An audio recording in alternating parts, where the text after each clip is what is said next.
అందరికీ జై బాబా అండి.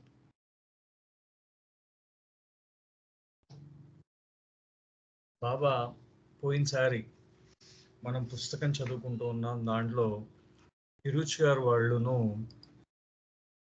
ఆయన మొట్టమొదటిగా తాజుద్దీన్ బాబాని ఏ విధంగా కలిశారో మనం చూసాం. తాజుద్దీన్ బాబా యొక్క ఇరుచి గారు తాజుద్దీన్ బాబాని కలవడం జరిగింది. అంటే తాజుద్దీన్ బాబా ఈ మేరీ లాడ్జ్ ఇరుచి గారి ఇంటి ముందు ఆయన ఏం చేస్తూ ఉండేవారంటే తిరుగుతూ ఉండేవారు. తాజుద్దీన్ బాబా తిరుగుతూ ఆయన బాబాని అక్కడ తాజుద్దీన్ అంటే ఆయన తాజుద్దీన్ బాబా ఇరుచి గారు వాళ్ళని వీళ్ళు ఆడుకుంటూ ఉంటే చూసేవారు. ఆయన చూసిన తర్వాత వీళ్ళు ఆయన చూస్తున్నారని వీళ్ళు ఇంకా ఎక్కువ ఆడుకునేవారట. సో ఈ విధంగా తాజుద్దీన్ బాబా అక్కడికి వస్తూ ఉండేవారు. అక్కడికి రావడానికి కారణం ఏంటంటే వీళ్ళ ఇల్లు తాజుద్దీన్ బాబాని ఎక్కడైతే బందీగా చేశారో అక్కడున్న ఒక మానసిక రోగుల యొక్క ఆసుపత్రి ఒకటి ఉండేది. ఆ హాస్పిటల్ అంటే మెంటల్ హాస్పిటల్ ఒకటి ఉండేది, మెంటల్ అసైలం అంటాం మనం దాన్ని. సో ఆ హాస్పిటల్లో ఆయనను బంధించి పెట్టారు. ఆయన తాజుద్దీన్ బాబాని బంధించడం అంటే అంటే దాన్ని అరచేతుల్లో సూర్యుడిని బంధించడం వంటిది. సో అటువంటిది ఆయనను అలాంటి హాస్పిటల్లో అంటే అలాంటి ఆసుపత్రిలో తాజుద్దీన్ బాబాని బంధించినా కానీ ఆయన ఎప్పుడు కావాలంటే అప్పుడు వస్తూ ఉండేవారట, ఎప్పుడు కావాలంటే అప్పుడు వెళ్ళిపోతూ ఉండేవారట. ఈ పునస్కర్ అనే డాక్టర్ ఆ హాస్పిటల్కి ఇన్ఛార్జిగా ఉంటూ ఉండేవారు. ఆయన బై ప్రొఫెషన్ ఆయన వృత్తిరీత్యా శాస్త్రజ్ఞుడైనా సరే ఆయనలో చాలా ఆధ్యాత్మికత ఉండేది. ఆయన ఈ తాజుద్దీన్ బాబాకి భక్తుడిగా మారిపోయారు. అయితే ఒకానొక సందర్భంలో తాజుద్దీన్ బాబా వీళ్ళ ఇంటి ముందు నుంచి నడుచుకుంటూ వెళ్ళేవారు. రోజు కూడా ఆయన ఎప్పుడు ఆ గేట్ దగ్గర వీళ్ళందరూ నడుచుకుంటూ వెళ్ళేటప్పుడు ఆ హాస్పిటల్ ముందు నుంచే వెళ్లాల్సి వచ్చేది. వీళ్ళందరూ కూడా ఇరుచి గారు వారి కుటుంబం కూడా ఆ హాస్పిటల్ ముందు ఆయన ఆ గేటు దగ్గర నించుని చూస్తూ ఉండేవారు వీళ్ళందరూ. నేను అదేవిధంగా వాళ్ళు ఆయన ఎప్పుడైనా బయటికి వాకింగ్ అంటే మామూలుగా నడవడానికి ఎప్పుడైనా అలాగా నడవడానికి వచ్చినప్పుడు ఆయన ఒక రకమైన విచిత్రంగా ఆయన నడుస్తూ ఉండేవారు. అంటే గుర్రము ఏ విధంగా అయితే ఎగురుకుంటూ వెళ్తూ ఉంటుందో ఆ విధంగా ఆయన నడుస్తూ వెళ్తూ ఉండేవారట. ఆయన ఆ విధంగా వెళ్తూ వీళ్ళ గేటు ముందు నుంచే వెళ్ళేవారట. ఒక్కొక్కసారి వీళ్ళ గేటు లోపలికి చూసేవారు కానీ ఆయనకి లోపలికి వచ్చేవారు కాదనమాట. ఆయన లోపలికి వచ్చేవారు కాదు. సో ఈ విధంగా విరుచి గారు వాళ్ళ చెల్లెలు ఏం చేసిందంటే ఆవిడ మను ఏం చేసిందంటే ఈ ముసలి ఆయన ఈ వృద్ధుడు ఈ గడ్డాలతో ఉన్న వృద్ధుణ్ణి ఆయన చూసి నాకు భయం వేసేది. ఆయన భయం వేస్తున్నప్పుడు ఆ గేట్ ముందు నుంచి వెళ్ళాలంటే నాకు భయం వేసేది. భయం వేసినప్పుడు ఆయన చెప్తూ ఉండేవాట, అమ్మా భయపడొద్దు, నేను నిజంగా పిచ్చివాడిని కాదు, నన్ను ఉరికనే ఇక్కడ పెట్టారు, దగ్గరికి రా అని పిలుస్తూ ఉండేవాట మను అంటే ఇరుచి గారు వాళ్ళ రెండో చెల్లి. ఆ చెల్లిని పిలిచినప్పుడు వీళ్ళు ఆ మను పిలిచినప్పుడు వీళ్ళు ఏం చేసేవారంటే ఆ మను భయపడుతూ చెప్పేదన్నమాట. సో ఆయన ఈ విధంగా ఇరుచి గారు మొట్టమొదటిగా తాజుద్దీన్ బాబాని ఆయన చూశారు. ఆ తర్వాత ఈయన నెక్స్ట్ ఇరుచి గారు ఉపాసిని మహారాజ్ యొక్క దర్శనాన్ని కూడా అక్కడే చూసుకున్నారు, నాగ్పూర్లో. ఆ నాగ్పూర్లో ఎక్కడ జరిగింది? ఇది కూడా డాక్టర్ పునస్కర్.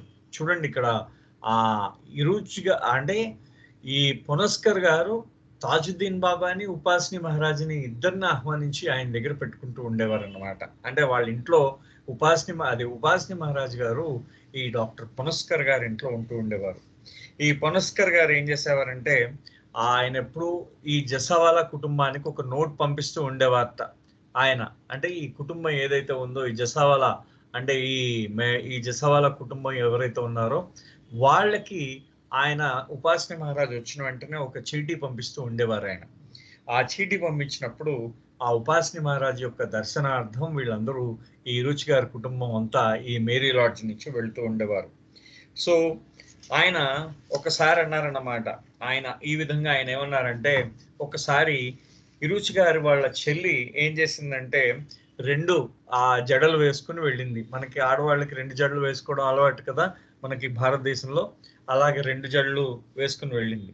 అంటే అప్పుడు ఆ రోజు ఉపాసిని మహారాజ్ గారు ఒక మాట అన్నట్ట ఆ అమ్మాయితో, భవిష్యత్తులో ఈ మగవాళ్ళందరూ కూడా పొడుగు జుత్తు పెంచుకుంటారు, ఆడవాళ్ళందరూ కూడా ఆ జుత్తుని కత్తిరించేసుకుంటారు, పూర్తిగా పొట్టి జుత్తే పెట్టుకుంటారు ఆడవాళ్ళందరూ కూడా. మగవాళ్ళందరూ కూడా పొడుగు జుత్తుని పెట్టుకుంటారు, ఆడవాళ్ళందరూ కూడా జుత్తుని కత్తిరించేసుకుంటారు.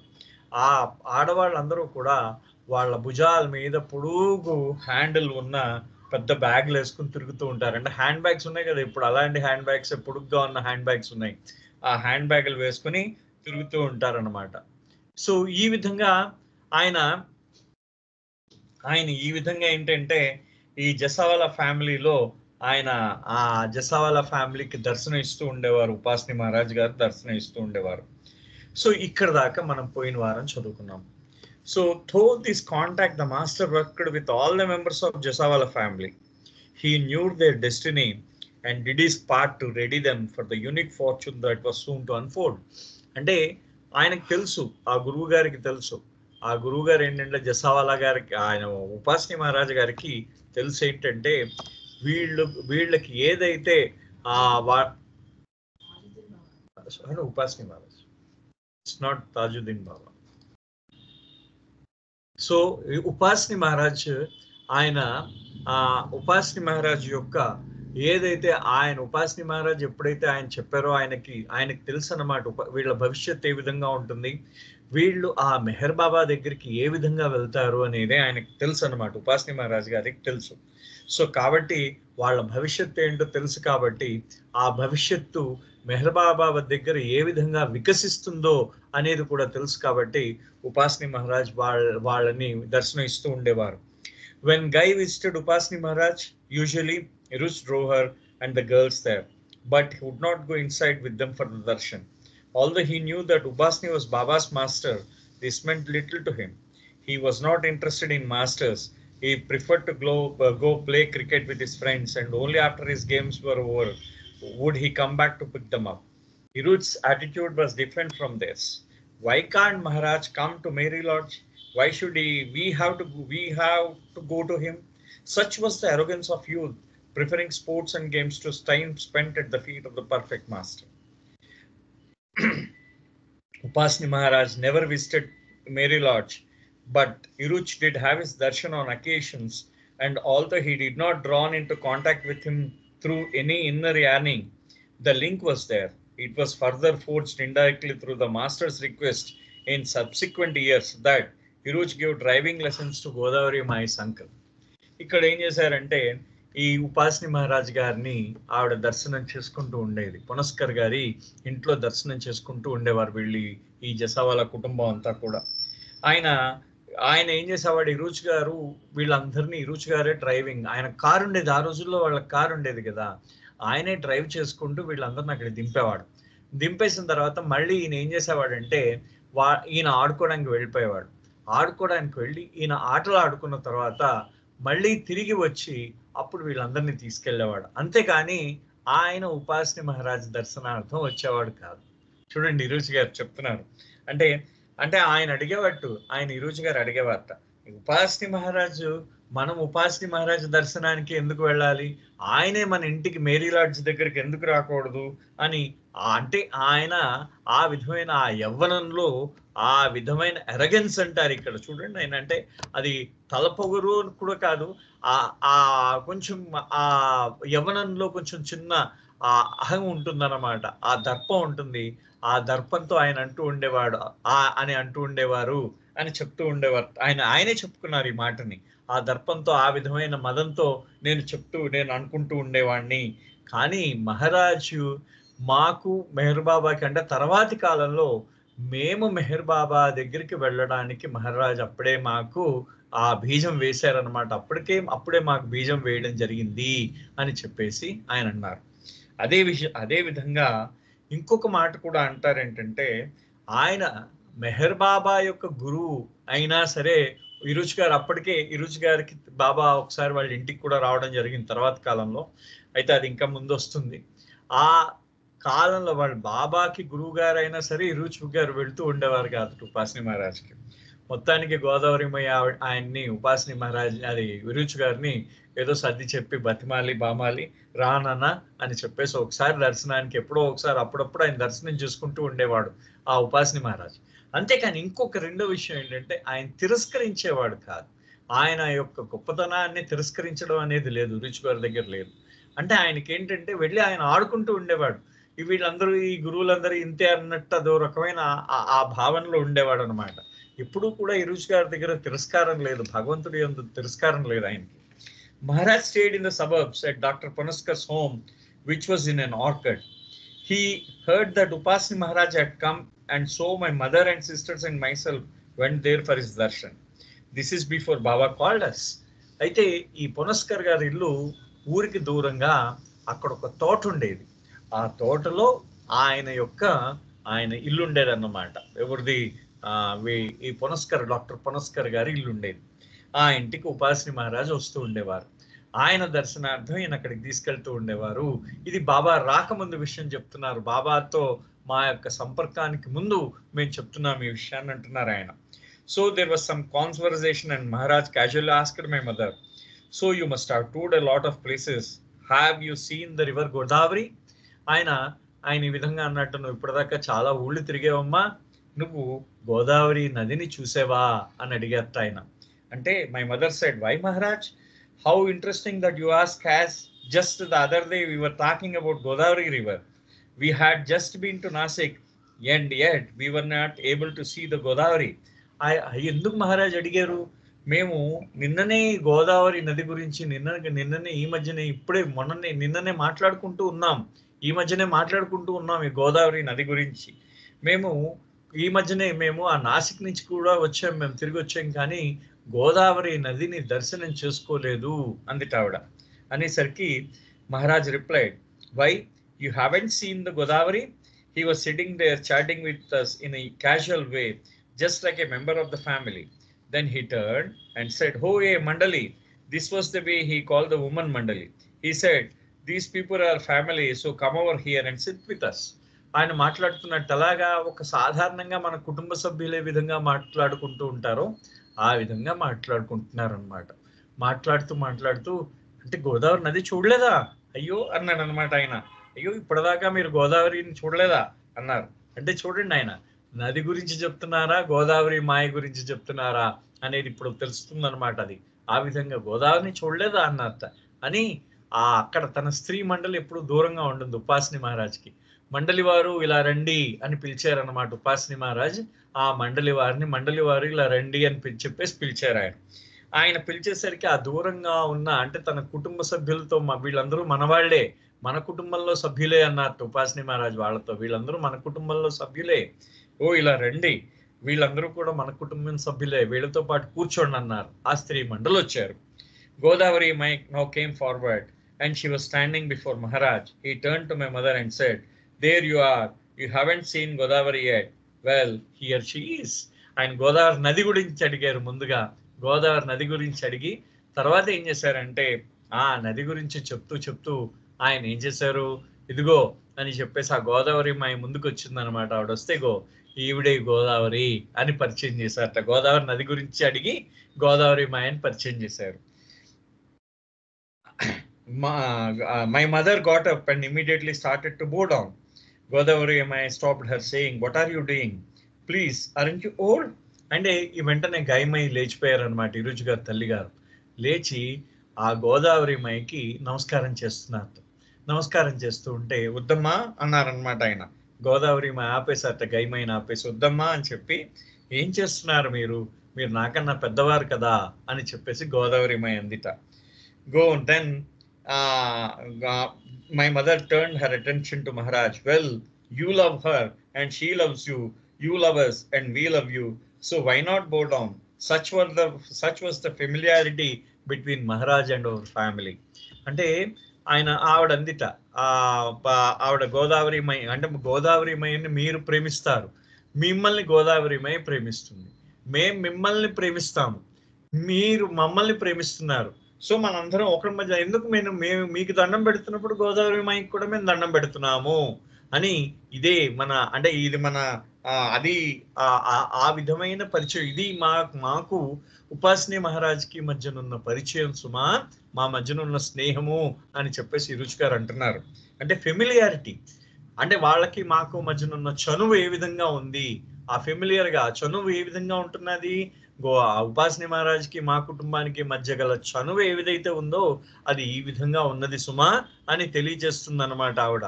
ఆ విధమైన చనువు ఉంది మాకు అని చెప్పేసి ఆవిడ తెలియజేసింది. ఆయన తెలియజేస్తున్నారు చెప్తూ, I remember our last visit to Maharaj before Baba called us and we left our place. Maharaj was addressing the family saying, I am getting old now. It is difficult for me going out. The thing is, we can't depend upon any driver. Godavari Mai and some of the Kanyas, the very close ones, would accompany him when we would leave Sakori. Maharaj continued, Godavari's uncle would be a nice driver for the woman, but he doesn't know driving. అయితే వీళ్ళు ఆ Godavari my గురించి ఆయన చెప్తున్నారన్నమాట. గోదావరి ఆయన ఇరుచ్ గారు వాళ్ళకి ఆఖరిగా వాళ్ళకి బాబాని కలవక ముందు జరిగిన ఒక సంఘటన, ఇరుచ్ గారు ఉపాసనీ మహారాజ్ గారితో జరిగిన ఒక సంఘటన గురించి చెప్తున్నారు. ఉపాసనీ మహారాజ్ గారు అంటున్నారట, ఏమని అన్నారంటే, బాబా మమ్మల్ని పిలవక ముందు మహారాజు ఒకరోజు మా కుటుంబంతో మాట్లాడుతూ ఉంటూ ఆయన ఏమన్నారంటే, మేము బయటికి వెళ్ళడానికి కొంచెం కష్టంగా ఉంది, బయటికి వెళ్ళడానికి మాకు కొంచెం కష్టంగా ఉంది, మేము కాబట్టి మేము బయటికి వెళ్ళడానికి కష్టంగా ఉంది.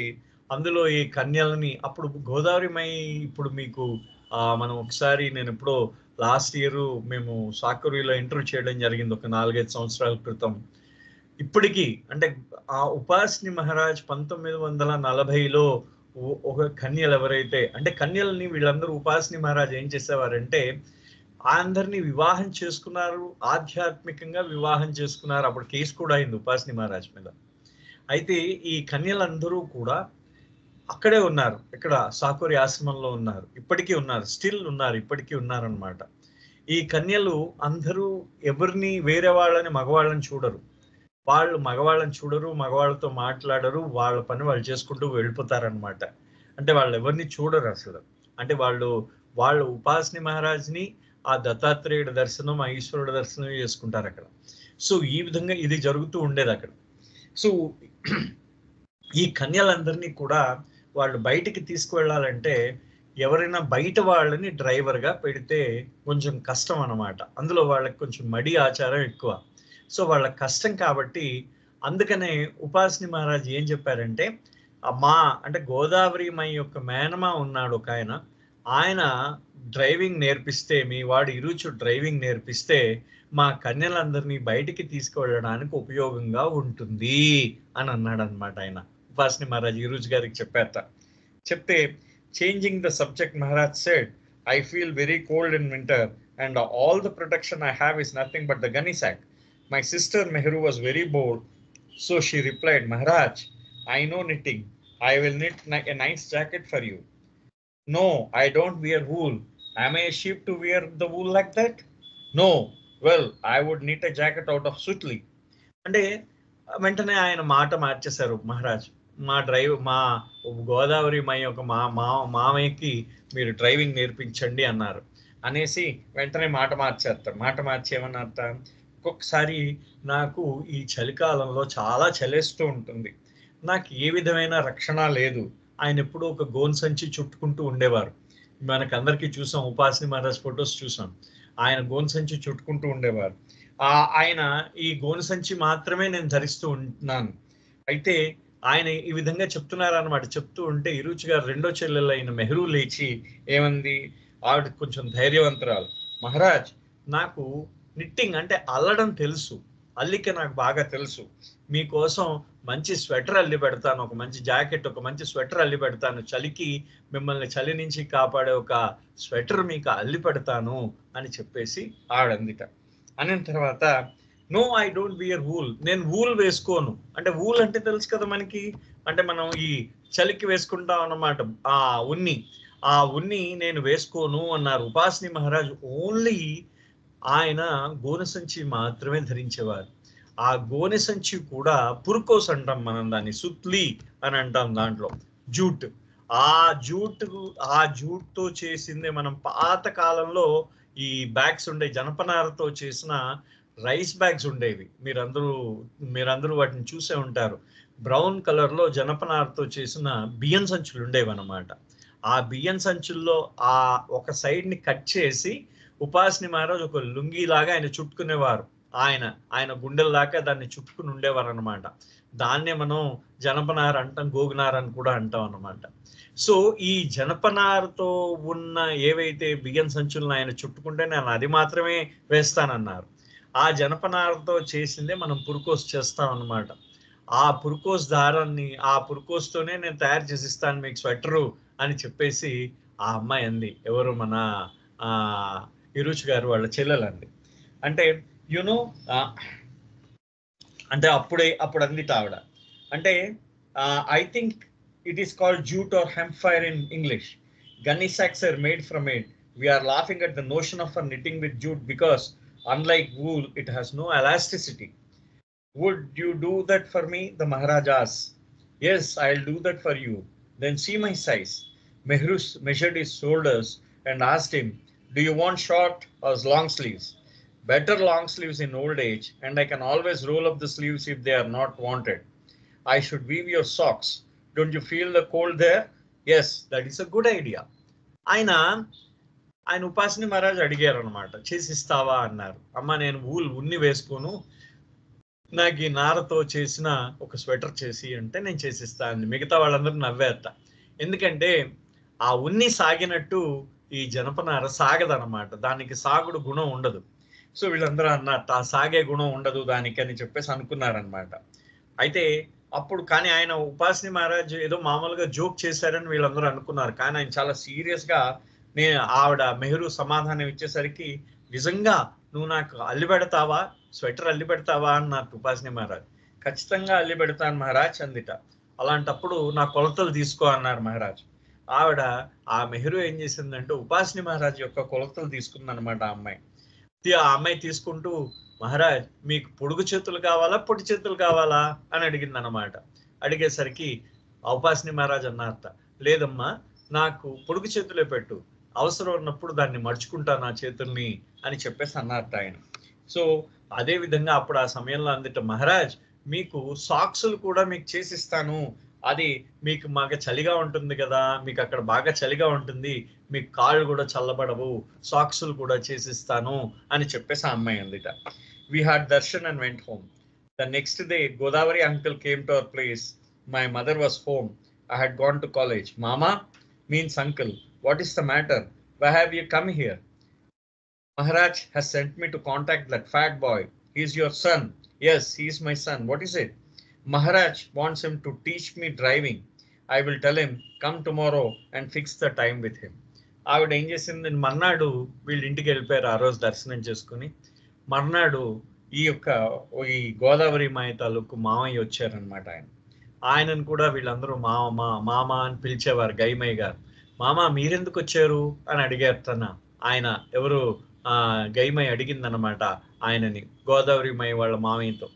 అడిగేసరికి ఉపాసిని మహారాజ్ చెప్పారు, ఇక్కడ నేను డ్రైవింగ్ చేర్చుకోమని ఆ లావుపాటి కుర్రాడి దగ్గర డ్రైవింగ్, అప్పుడు ఇరుచ్ గారు బాగా బొద్దుగా లావుగా ఉండేవారు అనమాట. ఆ లావుపాటి కుర్రాడి దగ్గర డ్రైవింగ్ నేర్చుకోమని ఇరుచ్ గారు చెప్పారు. అదే ఉపాసిని మహారాజ్ చెప్పారు. ఇరుచ్ గారు ఆ లావుపాటి కుర్రాడి దగ్గర నేర్చుకోమని ఉపాసిని మహారాజ్ చెప్పారు.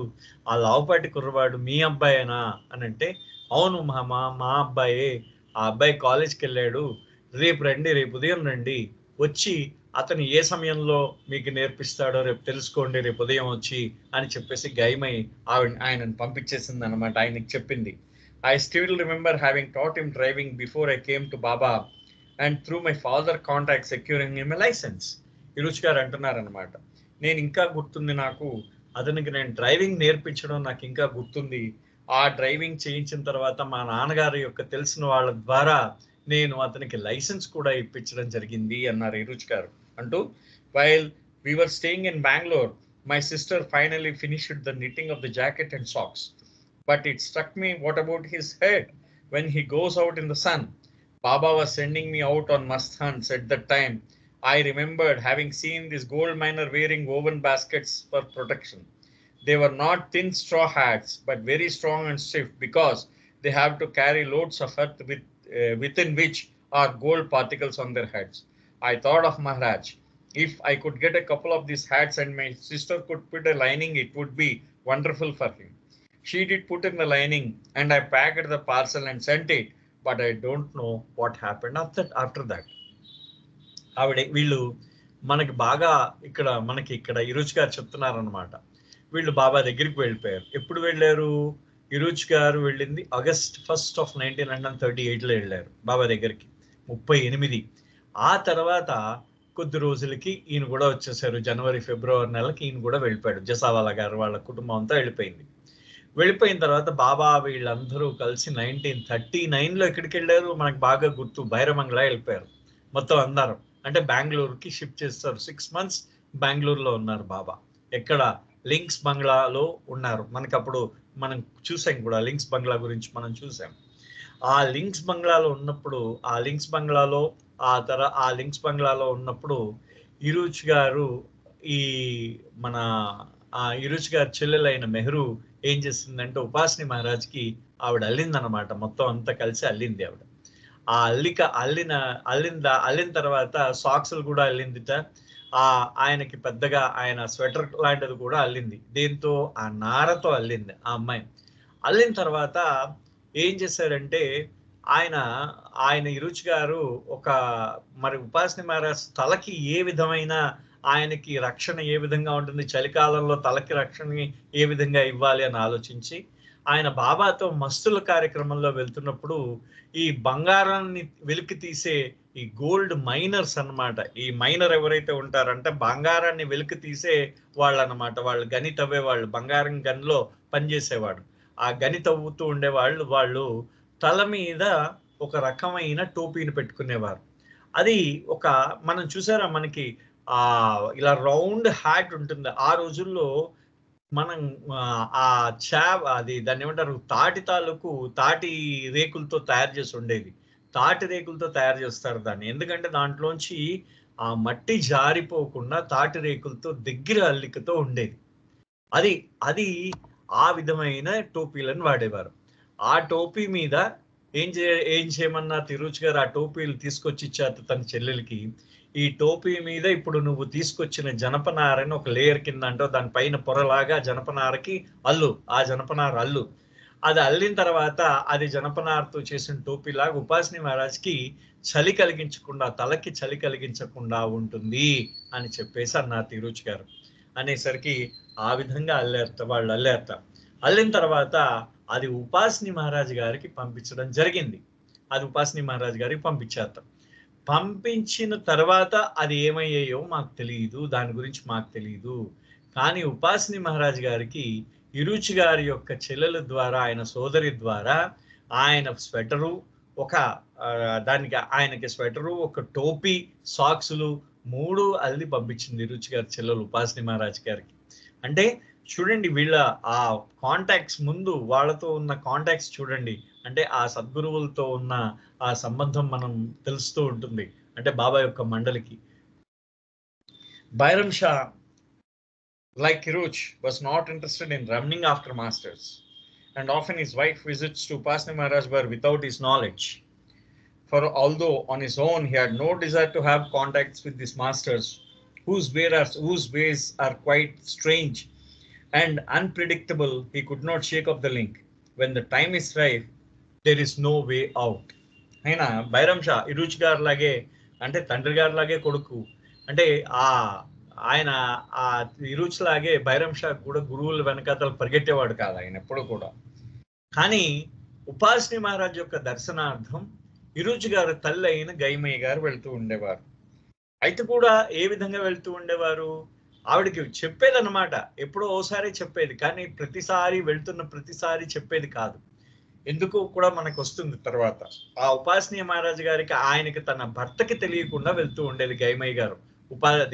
ఆవిడ ఉపాసిని మహారాజ్ గారి దగ్గరికి తన భర్తకి తెలియకుండా వెళ్తూ ఉండేది. అయితే ఆయనకి ఇష్టం లేదు, ఆయనకి ఈ గురువుల వెనకాతలు పరిగెట్టడం ఆయనకి ఇష్టం లేదు. అయితే ఈ గురువుల యొక్క రీతులు చాలా అనూహ్యంగా ఉంటాయన్నమాట. వాళ్ళకి పూర్తిగా అంతే వింతగా ఉంటాయి. ఆ వింతగా ఉండడం వల్ల ఆయన ఎప్పుడు పరిగెట్టేవాడు కాదు. కానీ ఆ సంబంధం ఆ విధంగా కొనసాగిపోతుందట. ఆ సంబంధం ఏర్పడిపోతుంది. ఎప్పుడైతే మన గురువుతో సంబంధం వస్తుందో ఆ గురువుతో సంబంధం ఏర్పడిపోతుంది. ఏర్పడిపోయి మన యొక్క సమయం పరిపక్వత చెందినప్పుడు ఆ సంబంధం పూర్తిగా బయటకు వస్తుంది. అప్పుడు బయటకు వస్తుందట. అంటే గురువుతో నీకు సంబంధం వచ్చేస్తుంది. నీకు సమయం వచ్చినప్పుడు ఆ సమయం పరిపక్వం అయినప్పుడు నీకేమవుతుందంటే నీకు రావాల్సిన సమయం వచ్చేసినప్పుడు నీకు ఆ బంధం ఏర్పడిపోతుంది గురువుతో. So Iru's mother, like her son, was a fabulous storyteller, and she would, if requested, share many stories about her life with Baba and how the family was drawn to him. An amusing story that illustrates the depth of Umbasni Maharaj's connection with Jasavalas took place one year on the occasion of Bairam Shah's birthday. ఇరుచి గారి తల్లి గారు కూడా ఇరుచి గారి లాగా ఆవిడ అద్భుతమైన కథలు చెప్పేది. ఆవిడ కూడా బ్రహ్మాండంగా కథ బాగా చెప్పేది ఆవిడ. అయితే ఆవిడ చెప్తున్నారన్నమాట. ఆవిడ చెప్పిన ఒక కథ ఏమిటంటే బాబా అంటే తమ కుటుంబం బాబాతో తమ కుటుంబానికి ఉన్న సంబంధం కథలుగా చెప్పేది ఇరుచి గారి తల్లి గారు. అలాంటి ఒక కథలో ఉపాస్ని మహారాజ్తో ఉన్న సంబంధం అంటే తమ కుటుంబానికి ఉపాస్ని మహారాజ్తో ఉన్న సంబంధము ఆవిడ చెప్పింది. బైరం షా కుటుంబంతో అంటే జసావాలా కుటుంబానికి ఉపాస్ని మహారాజ్కు ఉన్న సంబంధం ఒక కథ రూపంలో ఆవిడ చెప్పిందిట ఒకానొక సందర్భంలో. ఆ కథని మనం చదువుదాం ఇవాళ. ఏంటంటే ఆ రోజు అంటే ఒకసారి బైరం షా యొక్క పుట్టినరోజు నాడు జరిగిన కథ అన్నమాట ఇదంతా. ఈ విషయం ఇది. Papa has dressed up that morning for office in a fresh new shirt and trousers. But in striking contrast to his new suit, the cap he wore was old and a little greasy from him.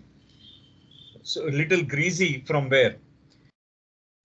Gaimai noticed it was he left the house and grimacingly remarked, "What would I say to Papa? It was his birthday and I did not want him to get angry. Why should he wear that greasy old cap on his birthday?" But Gaimai kept quiet as she had other things on her mind, specifically a note she has received from Dr. Ponaskar saying that Maharaj was in town. అయితే ఆ రోజు ఏమైందంటే ఆ భైరం షా గారు పుట్టినరోజు నాడు జరిగిన విషయాన్ని ఆవిడ చెప్తూ ఉన్నది. గైమయ్య గారు చెప్పింది ఆవిడ. ఆ విషయం ఏంటిట, ఒకసారి ఆయన పుట్టినరోజు నాడు బైరం షా యొక్క పుట్టినరోజు నాడు బైరం షా ఆయన బయటికి వెళ్తున్నాడు. తన ఆఫీస్కి వెళ్ళిపోతూ కొత్త ప్యాంటు కొత్త షర్టు అన్ని కొత్త వేసుకున్నాడు. కానీ ఆ పాత టోపీ ఏదైతే పెట్టుకున్నాడో, పార్సీ వాళ్ళు టోపీ పెట్టుకుంటారు కదా, ఆ టోపీ మాత్రం పాతది పెట్టుకున్నాడు. అది కొంచెం జిడ్డోడుతూ ఉందన్నమాట. కొంచెం ఆ టోపీ మురికిగా ఉంది, కొంచెం జిడ్డుగా ఉంది. ఆ టోపీయే పెట్టుకున్నాడు ఆయన. ఆ గైమయ్య అనుకున్నారట, నేను ఇవాళ పాపా జసావాలాకి పాత టోపీ ఎందుకు అని నేను అడిగాను అనుకోండి, అతను కోపం తెచ్చుకుంటాడు. అందులో ఆయన పుట్టినరోజు కూడా. ఆయన ఎందుకు ఆయన కోపగించుకునేటట్టు చేయడము? సో అయినా సరే అతను కూడా ఆ పాత టోపీయే దొరికిందా వేసుకోవడానికి అని చెప్పేసి అనుకుందిట. గైమయ్య అనుకుంది. కానీ ఆవిడేం మాట్లాడలేదు. తన భర్తకి ఎదురు చెప్పలేదు. ఆయన వేసుకుని వెళ్ళిపోయాడు. ఈవిడేం మాట్లాడలేదు. కారణం ఎందుకు మాట్లాడలేదంటే ఆ రోజు ఆయన కోపం తెప్పించకుండా ఉండడమే ఆవిడకి ఇష్టం. ఎందుకంటే ఆవిడకి ఒక కబురు తెలిసింది, ఉపాస్ని మహారాజ్ ఊళ్ళోకి వచ్చారు, పొనస్కర్ గారి ఇంట్లో ఉన్నారు అని చెప్పేసి ఆవిడకు ఒక కబురు తెలిసింది. As soon as her husband left, she told the girls, "Come on, let's take a tonga and see Maharaj." Always happy to see them, he chatted with her and the girls for a while, asking for how they are. After taking his darshan, they returned home quickly because, being Bairam Shah's birthday, he would return from his office early. తన భర్త బయటికి వెళ్ళాడు. గైమయ్య గారు భర్త బయటికి వెళ్ళారు. ఆవిడ ఏం చేసిందంటే తన ఆడపిల్లల్ని తీసుకొని ఆవిడ అక్కడికి వెళ్ళారనమాట. ఉపాస్ని మహారాజ్ యొక్క దర్శనానికి వెళ్ళారు. ఆయన ఒక టోంగా చేయించుకున్నారనమాట. టోంగా అంటే గుర్రబండి. ఆ గుర్రబండి చేయించుకుని ఉపాస్ని మహారాజ్ దర్శనార్థం తన ఇద్దరు ఆడపిల్లల్ని తీసుకుని ఆవిడ వెళ్ళింది. గైమయ్య గారు వెళ్ళింది. వెళ్ళిన తర్వాత ఉపాస్ని మహారాజ్ చాలా సంతోషించారట. ఆయన ఈవిడితో చాలాసేపు మాట్లాడారు. ఆ ఆడపిల్లలతో కూడా చాలాసేపు మాట్లాడారు.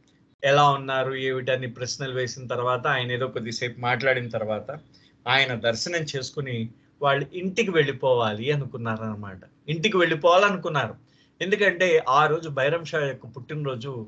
ఆ పుట్టినరోజు నాడు బైరం షా గారు ఆఫీస్ నుంచి వెంటనే ఇంటికి వచ్చేస్తారు కాబట్టి మనం ఇంత తొందరగా అంటే తొందరగా ఇంటికి వచ్చేస్తారు కాబట్టి మనం వెళ్ళిపోదాం, వెంటనే వెళ్ళిపోదాము అని చెప్పి ఉపాసిని మహారాజ్ యొక్క పర్మిషన్ తీసుకుని వీళ్ళు ఇంటికి వచ్చేసారనమాట. Guy greeted him saying, "Today is your birthday." So, sorry. Guy greeted him saying, "Today is your birthday. So, wouldn't you like to go to Maharaj? Who told you he's here? We had a note from the doctor. So, why don't you take his darshan? After all, he is Baba's master. You all don't want to go?" Now, Guy knew that she had to tell the truth about having already gone in his absence. She also knew that her husband did not really like her going off to Upasani Maharaj all the time. Bairam Shah was much more traditional and orthodox in his spiritual views. He believed in Zoroaster, and for him that was enough. So ఆవిడ ఏం చేసిందంటే ఆవిడ ఇంటికి వచ్చేసింది. ఈ లోపల ఆవిడ భర్త కూడా ఇంటికి వచ్చాడు. వచ్చిన తర్వాత ఇవాళ మీ పుట్టినరోజు, మీరు మహారాజు యొక్క దర్శనానికి వెళ్ళకూడదా అందిట ఆవిడ. ఎవరు? గైమయ్య గారు. అనిన తర్వాత అప్పుడు బైరం షా అడిగారు గైమయ్య గారిని, నీకెలా తెలుసు మహారాజు గారు ఊళ్ళో ఉన్నారని అని ఆయన తిరుగు ప్రశ్న వేశాడు. వేసిన తర్వాత డాక్టర్ గారు కబురు పెట్టారు, ఆ డాక్టర్ పునస్కర్ గారు కబురు పెట్టారు, ఉపాసిని మహారాజ్ ఇక్కడ ఉన్నారని, ఆయన దర్శనం చేసుకోండి, ఇవాళ మీ పుట్టినరోజు కదా, ఆయన బాబా యొక్క గురువు గారు కూడా మీ అని చెప్పేసి గైమయ్య గారు చెప్పారట. మీరందరూ రారా అని అడిగారట. ఎవరు? ఆయన బైరం షా గారు. మీరందరూ రారా ఆయన దర్శనానికి అని అడిగారట. నో ఆయన ఇంకా నిజం చెప్పి మేము పొద్దున్న వెళ్ళేము అని చెప్పే సందర్భం వచ్చిందని ఆవిడ గ్రహించింది అనమాట. అయితే ఆవిడ అనుకుంటున్నదనమాట, నా భర్త ఆయనకి ఆధ్యాత్మికంగా ఆయన మిగతా గురువులను ఎవరిని ఆయన ఇష్టపడ్డు, ఒక జొరాస్టర్ని మాత్రమే ఇష్టపడతాడు బైరం షా. సో ఆయన మొత్తం ఆ ఒక సాంప్రదాయవాది అనమాట. అంతా ఆ జొరాస్టర్ని కొలుస్తూ ఉండేవాడు ఆయన. కాబట్టి ఆ జొరాస్టర్ని కొలిస్తే సరిపోతుందని అనుకునేవాడు. సో ఆవిడ ఏం చేస్తుందంటే ఈ విధమైన ఐడియా అంటే ఈ విధమైన భావాలు ఉన్న నా భర్త ఆ ఉపాసిని మహారాజ్ దగ్గరికి వెళ్ళడానికి అంత ఇష్టత చూపేవాడు కాదు అని చెప్పేదన్నమాట.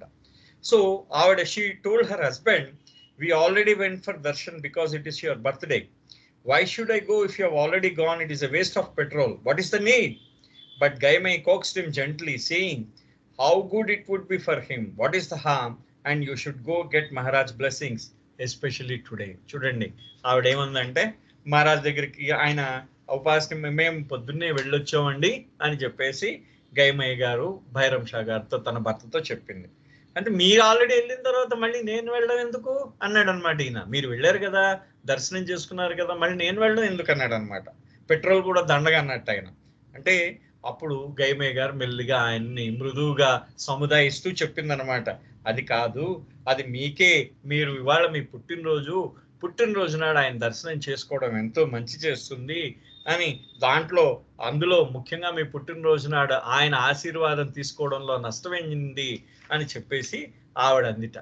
అనేసరికి అప్పుడు reluctantly Bairam Shah put the greasy old Parsi cap back on his head as he headed for the door. But this time Gaimai could not refrain from commenting, "Don't wear that old cap to see Maharaj. It doesn't look nice. Wear a new one. It was your birthday." Bairam Shah was not a man who liked to be told what to do. "Maharaj has nothing to do with my cap." Turning on his heel, he headed into the garden and started cutting some dahlias take with him. In India, it is the custom for flowers never to be cut in the afternoon when the sun is hot. Always the flowers are cut in the early morning. So Guy interjected, "Why are you cutting flowers in the afternoon?" Papa continued cutting and replied, "We have to offer something to a great person." Then off he went and with his bouquet of dahlias. ఆ రోజు ఏం చేశాడట ఈ బైరం షా, ఏం చేశాడంటే ఆయన వెళ్ళిపోతూ మళ్ళీ ఆ పాత టోపీనే పెట్టుకుంటూ ఉంటే ఈవిడ గైమయ్య గారు అన్నారనమాట, పాత టోపీని పెట్టుకోకండి, అది మాసిపోయింది, జిడ్డుగా ఉంది, పాత టోపీని పెట్టుకోకండి అని చెప్పిందిట. బైరం షా ఒకళ్ళు చెప్పే మాట వినే రకం కాదు ఆయన. ఆయన మండిగా ఆయన ఉపాసిని మహారాజ్కి ఏమైనా నా టోపీ చూస్తాడా అన్నట్టు ఆయన గట్టిగాను. ఉపాసిని మహారాజ్ ఏమైనా నా టోపీని చూస్తాడా అనేసి గట్టిగా అనేసి ఆ మధ్యాహ్నం పూట అన్నమాట ఆ వెళుతూ అక్కడ దాలియా, మనకి దాలియా ఫ్లవర్స్ ఉంటాయి, ఆ ఫ్లవర్స్ కోస్తూ ఉన్నాడు అనమాట. ఆ దాలియా ఫ్లవర్స్ కోస్తున్నాడు. కోస్తూ ఉంటే మీరు మధ్యాహ్నం పూట దాలియాలు మీరు పువ్వులను ఎందుకు కోస్తున్నారు అని చెప్పేసి ఆవిడ అడిగింది అనమాట. ఈ గైమయ్య గారు అడిగింది. అయితే ఆయన ఏమన్నట్ట, మనం ఒక గొప్ప వ్యక్తిని కలవడానికి వెళ్తూ ఉంటే ఏదో తీసుకెళ్ళాలి కదా, అందుకనే ఈ పూలను తీసుకెళ్తున్నాను అని అన్నట్ట. అని ఆ డాలియాలన్నీ, ఆ డాలియా ఫ్లవర్స్ అన్ని ఒక బుట్టలో పెట్టుకుని ఆయన ఉపాసిని మహారాజ్ దగ్గర తీసుకువెళ్ళాడు అనమాట. ఇవాళ ఏమన్నా సార్ ఒక 3 to 5 minutes తీసుకోనండి. ఏం లేదు, ఇది అయిపోతున్నది స్టోరీ, మధ్యలో మళ్ళీ కొత్తగా ఉంటుంది. ఓకేనా? Okay. So when Papa reached Maharaj's place, he was sitting on the dais. Let him come forward. He is a big sahib. Papa offered the flowers and then bowed down. A very bad thing you did wearing this dirty cap here. And in one sweeping gesture, he plucked the cap right off Papa's head. And why did you bring these flowers? Now you have given me more work. I will have to sweep all this up. The Mandali has already come. Why do you waste petrol to come to me? Oh, but they said today is a great day and you should bow down. You are such a great sahib. I am just a beggar, a fakir. I am just a simple naked person sitting on gunny sacks. It is a great thing you did so to come. You are a lucky man to come on such an auspicious occasion. చూడండి, ఉపాసిని మహారాజ్ ఈయన తన భార్యతో ఏ మాటలు అయితే అన్నాడో ఆ మాటలన్నిటినీ Upasni Maharaj repeat చేస్తున్నాడు. ఈయన ఉపాసిని మహారాజ్ దర్శనానికి వెళ్ళేసరికి ఈయన ఒక వేదిక మీద కూర్చున్నాడు. ఆ కూర్చుంటుంటే ఆయన రండి ఓ పెద్ద సాహెబ్ గారు, అంటే సాహెబ్ గారు పెద్ద ఆయన వచ్చాడు, రండి పెద్ద ఆయన పెద్ద ఆయన వచ్చాడు చూడండి అన్నారు అనమాట ఉపాసిని మహారాజ్ గారు. అని తర్వాత ఈ పాపా చేసావాలా తన దగ్గర పూలన్నీ తీసుకెళ్ళి ఆయనకి ఇచ్చారట. అరే, మీరు ఒక మంచి పని, మీరు ఒక పాడు పని చేశారు, మీరు అన్ని బాగున్నాయి కానీ ఆ నెత్తి మీద పాత టోపీ ఏమిటి, ఆ జిడ్డు గారుతున్నదో టోపీ అని చెప్పేసి అన్నట్టు ఆయన అనేసి, అవును మీరు ఈ పూలన్నీ ఎందుకు తెచ్చారు, ఈ పూలన్నీ మీరు ఇంకా ఈ పూలు తేవడం వల్ల మీరు నాకు ఇంకా ఎక్కువ పని చెప్పారు, ఈ పూలన్నింటినీ ఇప్పుడు నేను తుడుచుకోవాలి, ఇవన్నీ కూడా తుడుచుకోవాలి అని చెప్పేసి అన్నట్ట. నేను ఇవన్నీ తుడుచుకోవాలి అని చెప్తూ ఆయన సరే ఆ మండలి వాళ్ళు పాపం వాళ్ళకి ఎక్కువ పని పడుతుంది అని చెప్పేసి అన్నారు ఉపాసిని మహారాజ్. ఆ మండలి వారికి కూడా ఎక్కువ పని పడుతుంది అంటూ, అవును మీరు ఇంత దూరం ఎందుకు వచ్చారు, పెట్రోల్ వేస్ట్ చేసుకుని ఇంత దూరం ఎందుకు వచ్చారు అన్నాడు అనమాట ఆయన. ఉపాసిని మహారాజ్ చూడండి, ఇంత దూరం పెట్రోల్ వేస్ట్ అంటే తన భార్యతో ఈయనన్న మాటలన్నీ, పెట్రోల్ వేస్ట్ అనే మాటలన్నీ ఈయన అంటున్నాడు అనమాట. ఉపాసిని మహారాజ్ అంటున్నారు, అవునా ఓకే, ఇవాళ చాలా గొప్ప రోజు కదా, మీరు నన్ను చూడడానికి వచ్చారు కదా, మీరు చాలా పెద్ద ఆయన, నేనేమో ఒక నేను దాన్ని ఏమంటారంటే దాన్ని ఏమంటారు భిక్షగాడిని, నేను ఒక బిచ్చగాడిని, నేను ఒక ఫకీర్ని, నేను ఒక బిచ్చగాడిని, ఇంత పెద్ద ఆయన బిచ్చగాడిని చూడడానికి వచ్చారు ఎందుకు, ఓహో ఇవాళ చాలా గొప్ప దినం, ఇవాళ చాలా గొప్ప సుదినం కదా, అందుకనే నన్ను కలవడానికి వచ్చారు కదా అని చెప్పేసి ఒక రకంగా ఆయన తన భార్యతో అన్న మాటలన్నీ కూడా ఉపాసిని మహారాజ్ గారు బైరం షాతో అన్నారు.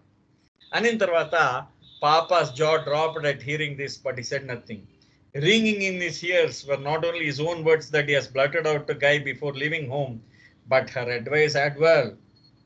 అంటే ఆయన అన్నాడు అన్నమాట, ఆ ఉపాసిని మహారాజ్ ఆయన ఏముంది, ఆయన దగ్గరికి మామూలు మనిషే కదా, ఆయన ఆ గోన్ సంచుల మీద కూర్చున్నవాడు ఎప్పుడు అని చెప్పేసి ఈయన అనుకున్నాడు మనసులో. అది కూడా అనేశాడు ఉపాసిని మహారాజ్, నేను గోన్ సంచుల మీద కూర్చున్నవాడిని, నేను ఫకీర్ని, నేను బిచ్చగాడిని అని చెప్పేసి అనేసి, ఓహో మీరు ఇవాళ మీకు పుట్టినరోజు కాబట్టి మీరు చూడడానికి వచ్చారా అని చెప్పేసి అనేసరికి ఆయన నోరు తెరుచుకుని ఉన్నాడు ఆయన పప్పా చేసావాల. అయిన తర్వాత ఆయన చెవుల్లో అప్పటిదాకా తన భార్యతో తన అన్న మాటలన్నీ కూడా మారుమోగాయి, ఒక్కసారి కూడా మారుమోగాయి అన్నమాట అవన్నీ కూడా. Now Maharaj was repeating all things back to him. Then Maharaj said to him, you have Zoroaster in your community, he has come back, stick to him and don't leave him even if I go against him. Yes Maharaj, you know the stamp on the envelope, In those days, all official letters would have embossed stamp on the envelope fixed as a seal. Bairam Shah nodded. If you tear the paper, the embossed stamp cannot be removed. So just stick to your Zoroaster like that embossed stamp. Remember this. ఇది మహారాజ్ గారు భైరమ్ షా గారితో చెప్పింది 1937లో, ఈ మాట 38లో. ఆయన ఏమన్నాడంటే మహారాజ్ అన్నారట, మీ మీ మీ యొక్క మీ మతంలోనే మీ కమ్యూనిటీలోనే జొరాస్టర్ మళ్ళీ పుట్టాడు. మీ మతంలోనే జొరాస్టర్ ఆయన మళ్ళీ వచ్చాడు. ఆయన ఆ వచ్చిన జొరాస్టర్ని నువ్వు అంటి పెట్టుకుని ఉండి ఎప్పటికీ వదలకు అంటే, సరే మహారాజ్ అన్నట్ట అని అండిన తర్వాత, అప్పుడు నీకు పోస్టల్ కవర్ తెలుసు కదా, ఆ రోజుల్లో మీకు ఇప్పటికీ తెలుసు, పోస్టల్ కవర్ మీద ఒక ముద్ర వేసేవారు. ఆ స్టాంపుల మీద మీకు ముద్ర ఒకటి వేస్తారు, పోస్టల్ మీద నల్లటి ముద్ర వేస్తారు. ఆ ముద్ర అది పేపర్ చిరిగిపోయినా ఆ ముద్ర పోయేది కాదు. అటువంటి ముద్ర అంత గట్టిగా వేసేవారు అన్నమాట. ఆ విధంగా నువ్వు ఆ ముద్రలాగా కవరు తాలూకు పేపర్ చిరిగిపోయినా ఆ ముద్రలాగా ఉండాలి, అంటి పెట్టుకుని ఎప్పుడు ఆయన అంటి పెట్టుకుని ఉండు. నువ్వు పేపర్ పోయినా సరే ఆ స్టాంప్ పోలేదు, ఎప్పుడు దాకా ఆ ముద్ర పోలేదు. నువ్వు ఆ విధంగా ఇప్పుడున్న ఈ జొరాస్టర్ అంటే బాబాని, మెహర్ బాబాని, ఆయన మెహర్ బాబా మళ్ళీ వచ్చారు. ఆ మెహర్ బాబాని నేను ఆయనకి వ్యతిరేకంగా వెళ్ళినా సరే ఆయననే అంటి పెట్టుకుని ఉండు అని చెప్పారు ఆయన ఆ రోజుల్లో. చూడండి, ఇది బైరమ్ షా ఆయన ఈ విధంగా చెప్పారు అని చెప్పేసి మనకు కనిపిస్తుంది. అందుకనే ఇది మనకి గొప్ప సీక్వెన్స్ అన్నమాట. ఇది ఈ బ్యూటిఫుల్ ఇన్సిడెంట్ ఇది. సో ఆ ముద్రలాగా, ఆ పోస్టల్ ఎన్వలప్ మీద ఉన్న ముద్రలాగా నువ్వు ఆయననే ఆ జొరాస్టర్ని అంటి పెట్టుకుని ఉండు, మీ జొరాస్టర్ని అంటి పెట్టుకుని ఉండు, గుర్తు పెట్టుకో అన్నారన్నమాట. సో ఈ విధంగా ఈ చాప్టర్ అయింది. మళ్ళీ నెక్స్ట్ చాప్టర్ వచ్చే వారం స్టార్ట్ చేస్తాను. అవతార్ మెహర్ బాబా కి జై. జై సార్. Thank you.